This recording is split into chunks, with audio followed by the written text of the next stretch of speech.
ನಿನ್ನೆ ಶ್ರೀರಾಮುಲು ಅವರು ಮಾತಾಡ್ತಾ ನಮ್ಮ ಕುಟುಂಬಕ್ಕೆ ಮತ್ತು ನನ್ನ ಬಗ್ಗೆ ಈ ರೀತಿ ಎಲ್ಲ ಕೂಡ ಅವರು ಹೇಳಿ ಯಾಕೆ ಹಿಂಗೆ ಮಾಡ್ತಾ ಇದ್ದಾರೋ ಗೊತ್ತಾಗ್ಲಿಲ್ಲ ಅಂತೇಳಿ ಹೇಳಿದರು.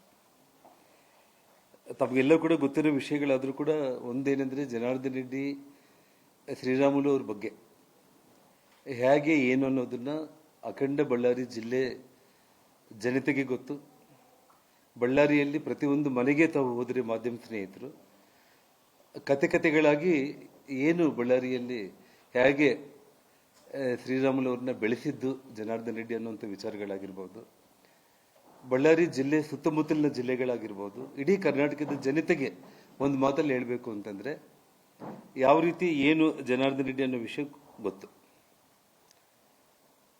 ನನಗೆ ಬಹಳ ನೋವಿನ ಸಂಗತಿ ಅಂತಂದ್ರೆ ಆ ರೀತಿ ಹೇಳಿಕೆ ಕೊಡುವುದಕ್ಕೆ ಕಾರಣಗಳು ಬಹಳಷ್ಟಿದೆ. ಅದರಲ್ಲಿ ಎರಡು ವಿಚಾರಗಳನ್ನ ಮಾತ್ರ ನಾನು ನಿಮ್ಮ ಮುಂದೆ ಹೇಳುವುದಕ್ಕೆ ನಾನು ಬಯಸ್ತೀನಿ. ಮೊದಲು ಶ್ರೀರಾಮುಲು ಹುಡುಗರಿದ್ದಾಗಲಿಂದ ಎಲ್ಲೋ ಹಾದಿ ಬೀದಿಯಲ್ಲಿ ಹೋಗ್ತಾ ನೋಡೋದು, ಆಡ್ಕೊಳ್ಳೋದು ಅದು ಬೇರೆ. ಆದರೆ ಸ್ವತಃ ಶ್ರೀರಾಮುಲು ಅವರ ಸೋದರ ಮಾವನ್ನ ರೈಲ್ವೆ ಬಾಬು ಅಂತೇಳಿ ಬಳ್ಳಾರಿಯಲ್ಲಿ ಅವರನ್ನ ಕೊಲೆ ಮಾಡ್ತಾರೆ. ಬಹಳ ಭೀಕರವಾದಂಥ ಕೊಲೆ, ಇಡೀ ಬಾಡಿನೇ ಸಿಗಲಿಲ್ಲ, ಅಷ್ಟು ಪೀಸ್ಗಳು ಮಾಡಿದ್ರು ಆಪೋಸಿಷನ್ ಅವರು. ಇದು 91 ಆ ಪ್ರಾಂತದಲ್ಲಿ ನಡೆದಿರುವಂಥ ಒಂದು ವಿಷಯ. ಆ ಕೊಲೆ ನಡೆದಿರುವಂಥ ಸಮಯದಲ್ಲಿ ನನ್ನ ಶೆಲ್ಟರ್ಗೆ ಪೂರ್ತಿ ಬಂದಿದ್ದು ಶ್ರೀರಾಮುಲು. ಅಂದ್ರೆ ಸುಮಾರು ಅವರು ಹೀಗೆ ನಿಂತ್ಕೊಂಡಿದ್ರೆ 2 ಶೂಗಳಲ್ಲಿ 2 ಚಾಕುಗಳನ್ನು ಇಟ್ಕೊಂಡು, 2 ಮೊಣಗೈಯಲ್ಲಿ 2 ಚಾಕುಗಳು ಇಟ್ಕೊಂಡು, ಬೆನ್ನಿಗೆ ಕೊಡ್ಲಿ ಹಾಕೊಂಡ್ಬಿಟ್ಟು ಒಂದು 10-20 ಮಂದಿ ರೌಡಿ ಗುಂಪುಗಳ ಜೊತೆ ಇದ್ದು, ಯಾಕಂದ್ರೆ ತಾನು ಕಾಪಾಡ್ಕೋಬೇಕು. ಅವತ್ತಿನ ಪರಿಸ್ಥಿತಿ ಹೇಗಿತ್ತು ಅಂದ್ರೆ ಅವ್ರ ಸೋದರ ಮಾವನ್ನ ಕೊಲೆ ಮಾಡಿದ ತಕ್ಷಣ 2ನೇ ಟಾರ್ಗೆಟೇ ಶ್ರೀರಾಮುಲು ಆಗಿದ್ದ.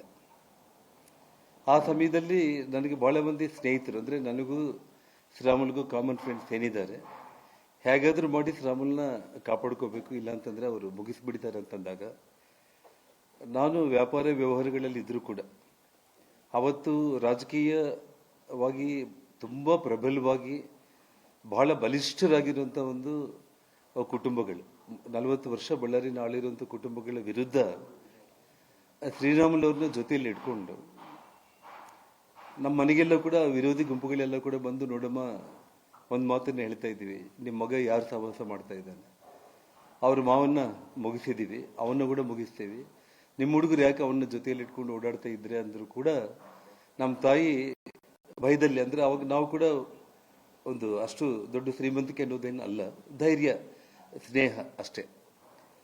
ಅವ್ರಿಗೆ ಏನೋ ಸಮಾಧಾನ ಮಾಡಿ ನಮ್ಮ ತಾಯಿ ಕಳಿಸ್ತಾ ಇದ್ರು.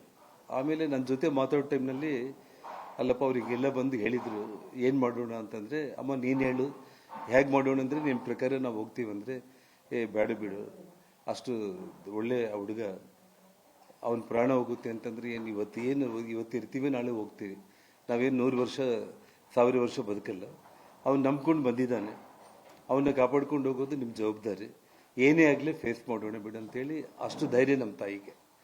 ಆ ರೀತಿ ಅವ್ರು ಸಮಾಧಾನ ಮಾಡ್ಕೊಂಡು ನಮಗೆ ಸಮಾಧಾನ ಹೇಳ್ತಾ ಇರುವಂಥ ಸಂದರ್ಭಗಳು. ಇವರ ಸೋದರ ಮಾವನ್ನ ಕೊಲೆ ಮಾಡಿರುವಂಥ ವ್ಯಕ್ತಿಗಳು ಯಾರು ಅಂತಂದ್ರೆ, ನಾನು ಶ್ರೀರಾಮುಲು ಮೇಲೆ ಒಂದು ಕೊಲೆ ಆರೋಪ ಬಂದಿತ್ತು, ಒಬ್ಬ ಕಾರ್ಪೊರೇಟರ್ನ ಕೊಲೆ ಮಾಡಿದ್ದ ಅಂತೇಳಿ ಶ್ರೀರಾಮುಲು 2004 ಶ್ರೀರಾಮುಲು MLA ಆದ ತಕ್ಷಣ ಒಂದು ದೊಡ್ಡ ಕೊಲೆ ಆಯಿತು. ಅವನು ಶ್ರೀರಾಮುಲಿಗೆ ಬಹಳ ವಿರೋಧ ಮಾಡ್ತಾ ಇದ್ದ, ಅವನು ಕೊಲೆ ಆಯಿತು. ಆ ಕೊಲೆ ಆರೋಪ ನೇರವಾಗಿ ಶ್ರೀರಾಮುಲು ಮೇಲೆ ಬಂತು. ಆ ಬಂದಾಗ ಕೂಡ ನಾನು ಪ್ರೆಸ್ ಮೀಟ್ ಮಾಡಿದೆ ಜಿಲ್ಲಾ ಬಿಜೆಪಿ ಅಧ್ಯಕ್ಷನಾಗಿ. ಒಬ್ಬ ರಾಘವೇಂದ್ರ ಅಂತೇಳಿ,